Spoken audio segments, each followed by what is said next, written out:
Velkommen til Jans Ejs Grillsofa. I dag har vi gæster. Det er jo ret vigtigt, at Arving også lærer at lave noget ordentligt mad. I dag skal vi lave en traditionel dansk juleand. Nej, det er fint. Vi skal faktisk lave en and, der bliver marineret i barbecue. Og det glæder jeg mig meget til at smage og se, hvordan det er. Det første vi gør, det er, at man tager sine æbler, skærer dem ud i nogle små tærter. Nogle bruger også svisker til, men dem havde jeg ikke lige hjemme i dag, så i dag blev det bare æbler. Æblerne, de fyldes godt op ind i anden. Op med dem. Godt ind i. Sådan der. Og det gør man simpelthen for, at anden får noget saft og noget kraft indenfra, også samtidig med, at man griller den, så den ikke bare bliver tør. Sådan. Godt med æbler i. Så jo flere man kan presse ind, jo bedre er det. Sådan. Mæse. Så.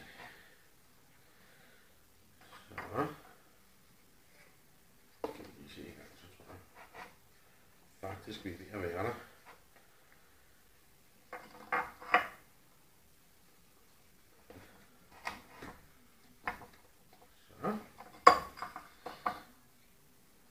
An apple a day keeps the doctor away. Det virker meget godt, han har ikke været her nu. Så. Sådan er det. Nå, det kan vi lige skulle regne, så man kunne se, hvordan æblerne de ligger. Og det er æbler med skrald og hele muligheden. Det eneste jeg har fjernet, det er kernehuset. Ellers så er det bare ganske almindelige æbler. Købt i det lokale supermarked. Som bliver puttet i.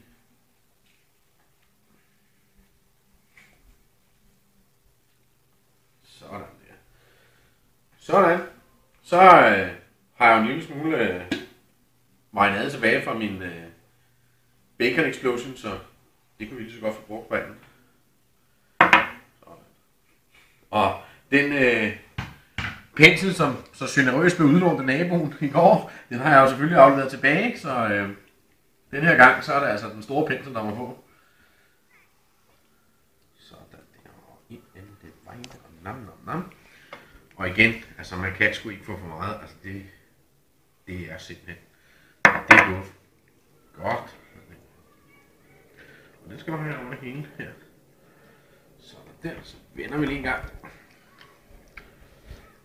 Så vi får alles.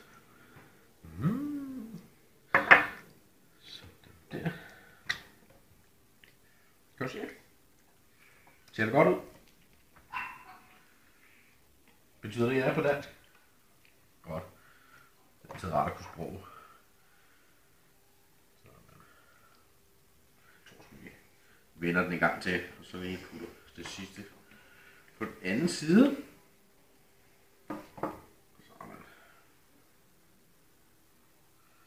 Sådan der.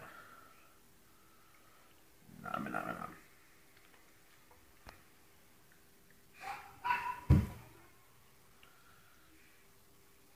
Sådan der. Som I kan se, så sidder der faktisk en hel masse fedt herinde i anden. Det håber jeg vil smelte og dryppe ned i min drøbbakke, fordi det har jeg faktisk tænkt mig, at vi skal bruge til noget god sovs bagefter. Så tager man. Sæt det til en rettet fad. Og jeg lægger den ovenpå. Upti. Så den her hæsing kan lige lægge den sgu væk.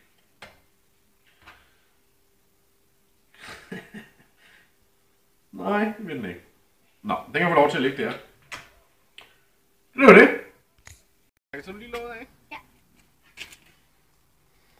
Super. Så skal den på grillen. Og så den opmærksomme serie, hvis du lige kommer tættere på, Henrik. Hvis I, så har jeg tænkt mig at lave den på indirekte varme, hvilket vil sige, at jeg har lagt kullene op i siden, og jeg har et vandfad i midten. Og så skal du ellers bare ligge der og hygge sig. Og så kigger vi til den lidt senere. Nu har anden fået cirka en halv times tid, så nu vil jeg putte lidt røgflis på. Det flis, jeg bruger her, det er rødden. Man kan bruge hvad som helst frugttræer. Det eneste, man skal sørge for, det er, at der ikke er harpiks i. Frugttræer. rigtig godt at lave fint ting. Lærke, kan du så låget af? Ja. Så tager vi bare stille og roligt.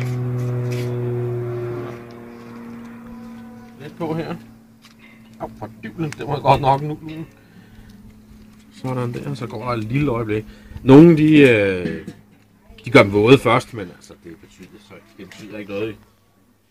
Sådan. Så vi se allerede røgen kommer her.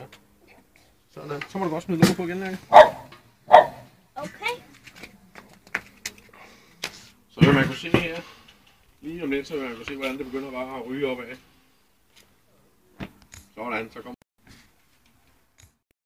Og efter en lang dags anstrengelse, så er der næsten traditionelt dansk and i en god hjemmelavet opbagt sovs. Nogle sukkerkartofler, brunkartofler og noget rødkål, som er varmet op med noget ribsgele, så det smager lige lidt ekstra, ikke? Og så er der faktisk kun tilbage at sige velkommen